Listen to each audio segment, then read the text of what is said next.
Chapter 3. Phenomenon. When I opened my eyes in the morning, something was different. It was the light. It was still the gray-green light of a cloudy day in the forest, but it was clear somehow. I realized there was no fog veiling my window. I jumped up to look outside, and then groaned in horror. A fine layer of snow covered the yard, dusted the top of my truck, and whitened the road.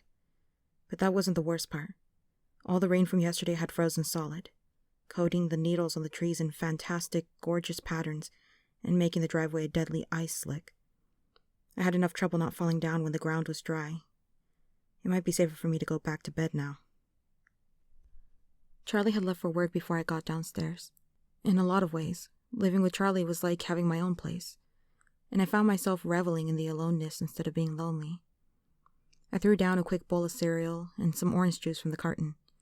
I felt excited to go to school, and that scared me. I know it wasn't the stimulating learning environment I was anticipating, or seeing my new set of friends. If I was being honest with myself, I knew I was eager to get to school because I could see Edward Cullen. And that was very, very stupid. I should be avoiding him entirely after my brainless and embarrassing babbling yesterday, and I was suspicious of him. Why should he lie about his eyes? I was still frightened of the hostility I sometimes felt emanating from him, and I was still tongue-tied whenever I pictured his perfect face. I was well aware that my league and his league were spheres that did not touch, so I shouldn't be at all anxious to see him today. It took every ounce of my concentration to make it down the icy brick driveway alive. I almost lost my balance when I finally got to the truck, but I managed to cling to the side mirror and save myself. Clearly, today was going to be nightmarish.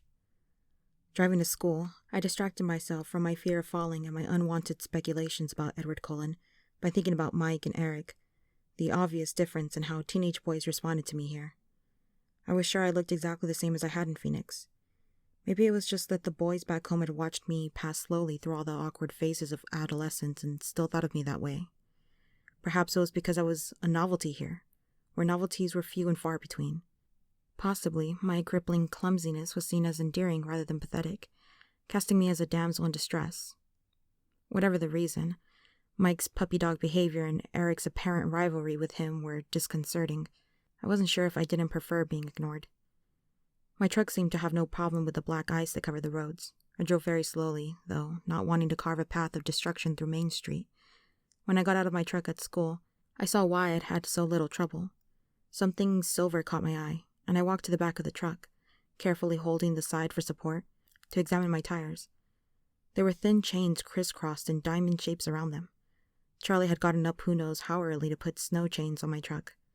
My throat suddenly felt tight. I wasn't used to being taken care of, and Charlie's unspoken concern caught me by surprise. I was standing by the back corner of the truck, struggling to fight back the sudden wave of emotion the snow chains had brought on, when I heard an odd sound. It was a high-pitched screech, and it was fast becoming painfully loud. I looked up, startled. I saw several things simultaneously. Nothing was moving in slow motion, the way it does in the movies. Instead, the adrenaline rush seemed to make my brain work much faster, and I was able to absorb in clear detail several things at once. Edward Cullen was standing 4 cars down from me, staring at me in horror. His face stood out from a sea of faces, all frozen in the same mask of shock, but of more immediate importance from the dark blue van that was skidding, tires locked and squealing against the brakes, spinning wildly across the ice of the parking lot. It was going to hit the back corner of my truck, and I was standing between them. I didn't even have time to close my eyes. Just before I heard the shattering crunch of the van folding around the truck bed, something hit me hard, but not from the direction I was expecting. My head cracked against the icy black top, and I felt something solid and cold pinning me to the ground. I was lying on the pavement behind the tan car I had parked next to, but I didn't have a chance to notice anything else, because the van was still coming. It had curled gratingly around the end of the truck and, still spinning and sliding, was about to collide with me again. A low oath made me aware that someone was with me, and the voice was impossible not to recognize. 2 long, white hands shot out protectively in front of me, and the van shuddered to a stop a foot from my face, the large hands fitting providentially into a deep dent into the side of the van's body. Then his hands moved so fast they blurred. One was suddenly gripping under the body of the van, and something was dragging me, swinging my legs around like a rag doll's, till they hit the tire of the tan car. A groaning metallic thud hurt my ears, and the van settled, glass popping onto the asphalt, exactly where, a second ago, my legs had been. It was absolutely silent for one long second before the screaming began. In the abrupt bedlam, I could hear more than one person shouting my name, but more clearly than all the yelling, I could hear Edward Cullen's low, frantic voice in my ear. "Bella, are you all right?" "I'm fine." My voice sounded strange. I tried to sit up and realized he was holding me against the side of his body in an iron grasp. "Be careful," he warned as I struggled. "I think you hit your head pretty hard." I became aware of a throbbing ache centered above my left ear. "Ow," I said, surprised. That's what I thought. His voice, amazingly, sounded like he was suppressing laughter. "How in the—" I trailed off, trying to clear my head, get my bearings. "How did you get over here so fast?" "I was standing right next to you, Bella," he said, his tone serious again. I turned to sit up, and this time he let me, releasing his hold around my waist and sliding as far from me as he could in the limited space. I looked at his concerned, innocent expression, and was disoriented again by the force of his gold-colored eyes. What was I asking him? And then they found us, a crowd of people with tears streaming down their faces, shouting at each other, shouting at us. "Don't move," someone instructed. "Get Tyler out of the van," someone else shouted. There was a flurry of activity around us. I tried to get up, but Edward's cold hand pushed my shoulder down. "Just stay put for now." "But it's cold," I complained. It surprised me when he chuckled under his breath. There was an edge to the sound. "You were over there," I suddenly remembered, and his chuckle stopped short. "You were by your car." His expression turned hard. "No, I wasn't." "I saw you." All around us was chaos.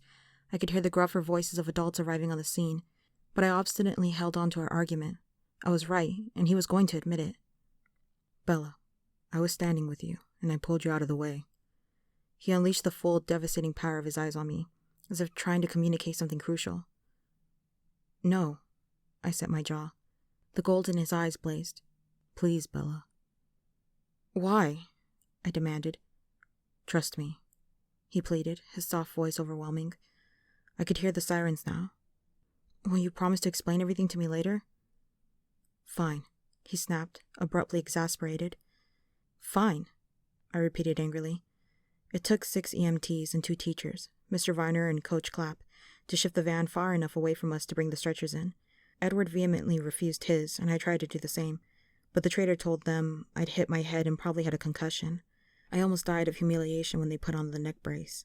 It looked like the entire school was there, watching soberly as they loaded me in the back of the ambulance. Edward got to ride in the front. It was maddening. To make matters worse, Chief Swan arrived before they could get me safely away. "Bella!" he yelled in panic when he recognized me on the stretcher. "I'm completely fine, Dad," I sighed. "There's nothing wrong with me." He turned to the closest EMT for a second opinion. I tuned him out to consider the jumble of inexplicable images churning chaotically in my head. When they lifted me away from the car, I had seen the deep dent in Tan Car's bumper, a very distinct dent that fit the contours of Edward's shoulders, as if he had braced himself against the car with enough force to damage the metal frame. And then there was his family, looking on from the distance, with expressions that ranged from disapproval to fury, but held no hint of concern for their brother's safety. I tried to think of a logical solution that could explain what I had just seen, a solution that excluded the assumption that I was insane. Naturally, the ambulance got a police escort to the county hospital. I felt ridiculous the whole time they were unloading me. What made it worse was that Everett simply glided through the hospital doors under his own power. I ground my teeth together. They put me in the emergency room, a long room with a line of beds separated by pastel-patterned curtains. A nurse put a pressure cuff on my arm and a thermometer under my tongue. Since no one bothered pulling the curtain around to give me some privacy, I decided I wasn't obligated to wear the stupid-looking neck brace anymore. When the nurse walked away, I quickly unfastened the Velcro and threw it under the bed. There was another flurry of hospital personnel, another stretcher brought to the bed next to me. I recognized Tyler Crowley from my government class beneath the blood-stained bandages wrapped tightly around his head. Tyler looked 100 times worse than I felt, but he was staring anxiously at me. "Bella, I'm so sorry." "I'm fine, Tyler. You look awful. Are you all right?" As we spoke, nurses began unwinding his soiled bandages, exposing a myriad of shallow slices all over his forehead and left cheek. He ignored me. "I thought I was going to kill you. I was going too fast and I hit the ice wrong." He winced as one nurse started dabbing at his face. "Don't worry about it. You missed me." How did you get out of the way so fast? You were there and then you were gone. Edward pulled me out of the way. He looked confused. Who? Edward Cullen. He was standing next to me. I'd always been a terrible liar. I didn't sound convincing at all. Cullen? I didn't see him. Wow. It was all so fast, I guess. Is he okay? I think so. He's here somewhere, but they didn't make him use a stretcher. I knew I wasn't crazy. What had happened? There was no way to explain away what I'd seen. They wheeled me away then, to x-ray my head. I told them there was nothing wrong, and I was right. Not even a concussion. I asked if I could leave, but the nurse said I had to talk to a doctor first. So I was trapped in the ER, waiting, harassed by Tyler's constant apologies and promises to make it up to me. No matter how many times I tried to convince him I was fine, he continued to torment himself. Finally, I closed my eyes and ignored him. He kept up a remorseful mumbling. Is she sleeping? A musical voice asked. My eyes flew open. Edward was standing at the foot of my bed, smirking. I glared at him. It wasn't easy. It would have been more natural to ogle. Hey, Edward, I'm really sorry, Tyler began. Edward lifted a hand to stop him. No blood, no foul, he said, flashing his brilliant teeth. He moved to sit on the edge of Tyler's bed, facing me. He smirked again. So, what's the verdict? He asked me. There's nothing wrong with me at all, but they won't let me go, I complained. How come you aren't strapped to a gurney like the rest of us? It's all about who you know, he answered. But don't worry, I came to spring you. Then a doctor walked around the corner, and my mouth fell open. He was young, he was blonde, and he was handsomer than any movie star I'd ever seen. He was pale, though, and tired-looking, with circles under his eyes. From Charlie's description, this had to be Edward's father. So, Miss Swan, Dr. Cullen said in a remarkably appealing voice. How are you feeling? I'm fine, I said for the last time, I hoped. He walked to the light board on the wall over my head and turned it on. Your x-rays look good, he said. Does your head hurt? Edward said you hit it pretty hard. It's fine, I repeated with a sigh, throwing a quick scowl toward Edward. The doctor's cool fingers probed lightly along my skull. He noticed when I winced. Tender? He asked. Not really. I'd had worse. I heard a chuckle and looked over to see Edward's patronizing smile. My eyes narrowed. Well, your father's in the waiting room. You can go home with him now. But come back if you feel dizzy or have trouble with your eyesight at all. Can't I go back to school?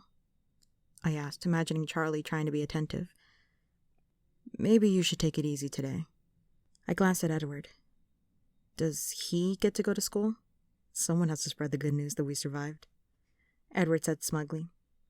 Actually, Dr. Cullen corrected, most of the school seems to be in the waiting room.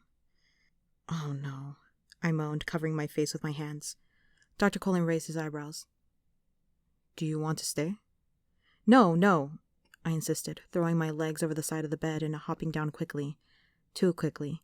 I staggered, and Dr. Cullen caught me. He looked concerned. I'm fine, I assured him again. No need to tell him my balance problems had nothing to do with hitting my head. Take some Tylenol for the pain, he suggested as he steadied me. It doesn't hurt that bad, I insisted. It sounds like you were extremely lucky, Dr. Cullen said, smiling as he signed my chart with a flourish. Lucky Edward happened to be standing next to me, I amended with a hard glance at the subject of my statement. Oh, well, yes. Dr. Cullen agreed, suddenly occupied with the papers in front of him. Then he looked away, at Tyler, and walked to the next bed. My intuition flickered. The doctor was in on it. I'm afraid that you'll have to stay with us just a little bit longer, he said to Tyler, and began checking his cuts. As soon as the doctor's back was turned, I moved to Edward's side. Can I talk to you for a minute? I hissed under my breath. He took a step back from me, his jaw suddenly clenched. Your father's waiting for you, he said through his teeth. I glanced at Dr. Cullen and Tyler. I'd like to speak with you alone if you don't mind, I pressed. He glared, and then turned his back and strode down the long room. I nearly had to run to keep up. As soon as we turned the corner into a short hallway, he spun around to face me. What do you want? He asked, sounding annoyed. His eyes were cold. His unfriendliness intimidated me. My words came out with less severity than I'd intended. You owe me an explanation, I reminded him. I saved your life. I don't owe you anything. I flinched back from the resentment in his voice. You promised. Bella, you hit your head.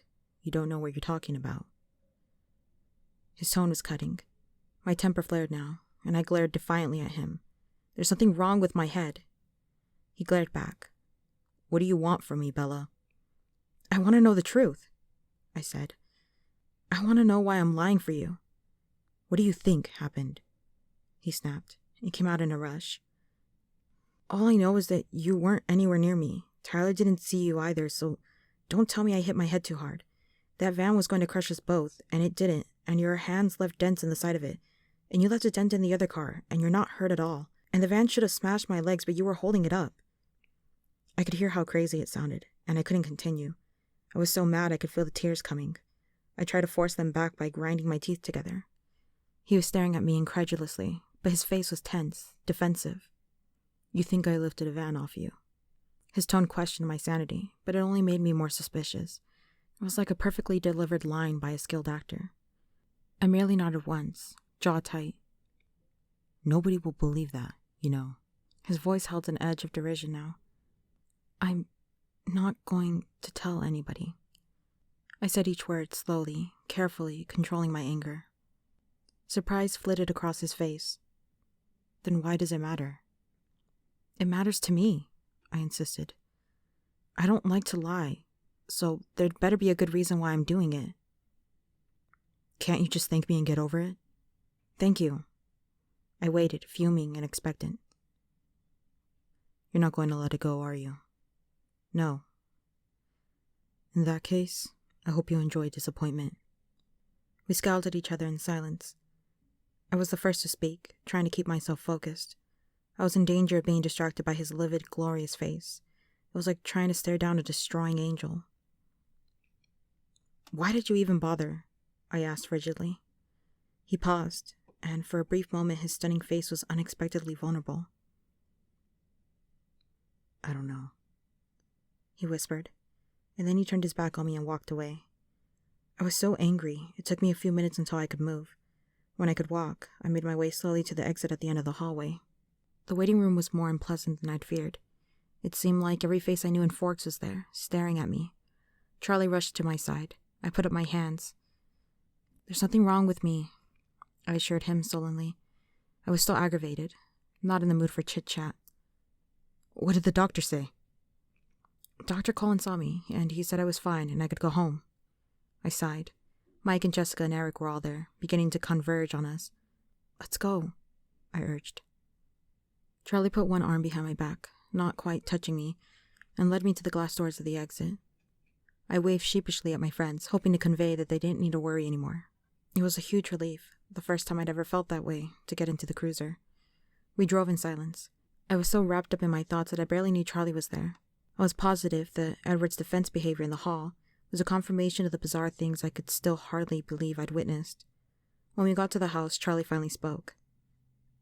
You'll need to call Renee. He hung his head guilty. I was appalled. You told Mom? Sorry. I slammed the cruiser's door a little harder than necessary on my way out. My mom was in hysterics, of course. I had to tell her I was fine at least 30 times before she would calm down. She begged me to come home, forgetting the fact that home was empty at the moment, but her pleas were easier to resist than I would have thought. I was consumed by the mystery Edward presented, and more than a little obsessed by Edward himself. Stupid, stupid, stupid. I wasn't as eager to escape Forks as I should be, as any normal, sane person would be. I decided I might as well go to bed early that night. Charlie continued to watch me anxiously, and it was getting on my nerves. I stopped on my way to grab 3 Tylenol from the bathroom. They did help, and as the pain eased, I drifted asleep. That was the first night I dreamt of Edward Cullen.